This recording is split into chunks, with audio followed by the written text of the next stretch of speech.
Hey, how's it going everybody? Ollie Center, Chicago. So, before we move on, hit that like and subscribe button. Thanks for the support, and let's carry on. So Chicago. Alright, when it comes to actually doing footwork, it kind of goes on to the last video that I shot on footwork. You don't want to suck at footwork, alright? If you're going to suck big time, you might as well suck big time. But if you don't want to suck, you're going to have to put the work in, and you're just going to suck less. So, in order for you to actually progress in the footwork and getting excellent, becoming more successful at it, you got to make sure that you're actually aligning your body properly. Anytime I'm stretching out, anytime I'm warming up, I am cognizant of where my body positioning is, especially at the joints, the muscular engagements, not snapping any ligaments or tendons. I'm very aware of the anatomy and physiology of the human body. It's something that you honestly should probably look into, since this is your vessel that you're going to be living with for your lifetime, however long that's going to be. But we have to preserve it as much as possible. So when you're actually training professionally, even on amateur hours or the weekends, weekend warrior thing, you want to make sure that you're focusing on your body alignment. You're not just stretching out on your legs like your lower limbs. You're not just going, you know what? You gotta actually be cognizant of where your foot position is, where your knee placement is. Is it facing out? Is it facing inward? Is your weight too far past, your ankle? Because in this case here at the beginning, especially if you haven't stretched out in a long time and you're just getting back into really moving around, you want to make sure that you can do this for a long time without literally blowing your joints, not smoking it, blowing your joints, and you just got started again. So anytime you're stretching out, you want to make sure at the beginning you're like a perfect 2x4.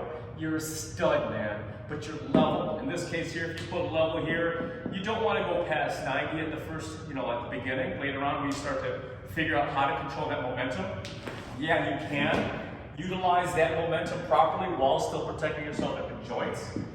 But at the beginning, what I focus on in classes is making sure that you feel like you can put, have legs sit right here, whatever, a dresser, your motorcycle, but you should be able to sit here and have a cup of tea, but not feel so constrained. Like a lot of times, this should be really solid here. My feet, as much as possible, I'm trying to keep them parallel, like I'm on miniature railroad tracks, so that I'm literally aligning my hips, my shoulders, my chest, my knees, my toes, and I am cognizant, that's a great word, of my body positioning, because that self-awareness is extremely important when it comes to your training, because you start to become more in tune with your body, what it needs, how to protect it, how to strengthen those joints, how to strengthen those muscles. So every time I'm stretching out, I'm literally thinking, am I in the correct position? The reason why I'm saying that is because if we had these pairs of sticks, and we put this on the reverse triangle, reverse, and we line them up as such. Typically it would be 90 degrees, but I want to step on those 90-degree lines. Anytime I'm literally going on this front left 45-degree angle, right? That's my zero. If I'm going this way, I need to make sure that my legs are aligned properly and my body is aligned properly to this line. All right, you have this target line right over here, but at the same time, you're locked in place, you are focused, you're thinking, oh, my balance, is it there? Is it, oh, it's locked in, oh yeah, baby. That's what I'm talking about. And then you sit in place and think, that's where I need to be. If you need a little more work and you're a little shaky at the beginning, that's fine, that's gonna happen. And then being cognizant on the other side as well. Some people might keep their leg down here, you can do that. And if you wanna rotate your hips through, like you're throwing a spear, go ahead and do that as well. But again, I'm always making sure I'm cognizant. That's the word today.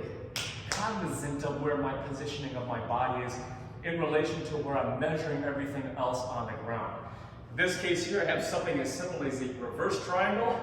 I calculated on my graph paper, I calculated where the 0 degrees would be, like if this was a y-axis.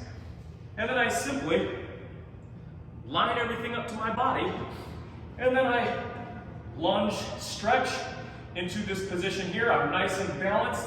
I know where that center line is. I know where that 0 degrees is. I can bring my feet back, and then I could be like, okay, well, I need to go this direction. Front by 45, bam. Is everything in line here? Is it solid? Do I feel like I can have a cup of tea here? And if you can, guess what you're doing? You're strengthening those joints. Those joints literally become armor for your body. It's protected. And guess what? As you get older and you keep preserving and strengthening those joints, because there's going to be some strength moves that we're going to be adding to that, you're going to be able to function optimally for a very long period of time. It's about, Kali is not just about, you know, I want to learn martial arts, I want to just learn how to cut the hands and the heads off of everybody. And it's also about preservation, your own preservation of your own life, your joints, the people around you. You want to be able to make sure that you develop that self-awareness with your body, and when you do, you start to become more cognizant of your actual surroundings. And you want to be able to do that for a long period of time. So Kali is preservation and longevity, having a great life for yourself. That's the great things about training the system of Kali, because it is a system of mathematics and physics and chemistry, and everything that makes this whole universe is a piece and a part of this. Kali is, if you think about it, the universe. So understand it, keep progressing, keep practicing, and the more you practice, and the more you're cognizant of it, and the more you keep training, those quality hours of training, it's about quality versus just pumping out improper quantity. Because if you do too much improper quantity, you start to suck. And at the end, it's all about sucking less. All right? Don't suck, be great, and I will see you guys a little bit later.